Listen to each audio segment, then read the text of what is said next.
আসসালামু আলাইকুম ওয়া রাহমাতুল্লাহি ওয়া বারাকাতুহু। আলহামদুলিল্লাহি রাব্বিল আলামিন ওয়া লা আকিবাতুল লিল মুত্তাকিন। নাহমাদুহু ওয়া নুসাল্লি আলা রাসূলিল কারীম, আম্মা বাদ। সম্মানিত শ্রোতামণ্ডলী, আপনাদের সম্মুখে একটি বিষয় নিয়ে আলোচনা করব। সে বিষয়টি হলো, আমাদের এলাকায় বা বিভিন্ন জায়গায় দেখা যায় যে আজান যখন দেয়া হয় কোনো ওক্তে, বিশেষ করে দেখা যায় মগরিবের সময় বা আসরের ওক্তে, প্রতিটা ওক্তে দেখা যায়, কিন্তু বেশি খেয়াল পড়ে বা নজরে পড়ে আসর কিংবা মাগরিবের সময়, যে আজান মুয়াজ্জিন যখন শুরু করলো, আজান দেওয়ার সাথে সাথে কুকুর খুব চিল্লাতে থাকলো বা কুকুর কাঁদছে। এটা আমাদের আমাদের এলাকা খুব সচরাচর চোখে পড়ে, বা আমাদের এসে এটা খুব হয় আমাদের এই সাইডে।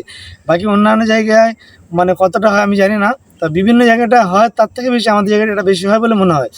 তা এটা অনেকের কাছ থেকে, আমাদের মা বোন বা আমাদের গ্রামের সাধারণ মানুষের কাছ থেকে এদের একটা চিন্তা ভাবনা বিষয়, বা এরা অনেকে জানতে চায় বা এটা প্রশ্ন এদের জাগে যে কুকুর আজান দেওয়ার সময় কুকুর কেন চিল্লায়।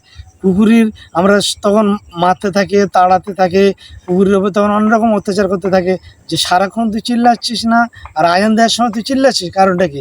এরা কারণটা আসলে কুকুর কেন ডাকছে এটা মানুষ বুঝতে পারছে না, আর মানুষ কেন মারছে কুকুর এটা বুঝতে পারছে না। এরকম একটা সংসার ব্যাপার। এখন ব্যাপারটা হলো যে কুকুর কেন চিল্লায় আজানের সময়, এইটা হচ্ছে মেন ব্যাপার।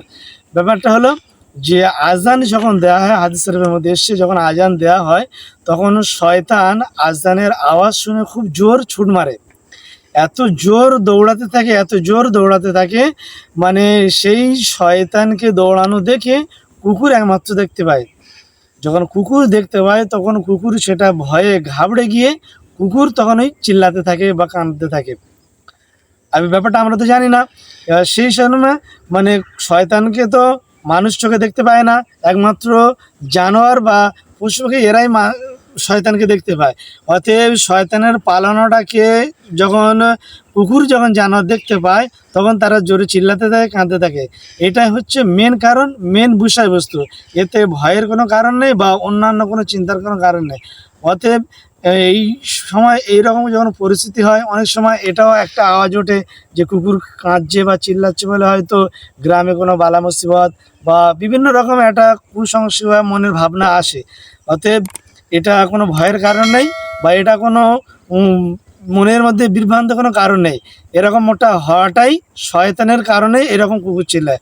অতএব আমরা আগামী দিন থেকে এটা কোনো ভয়ের কোনো কারণ ভাববো না, বা কুমন্ত্রণা আমরা মনের মতো ভাববো না।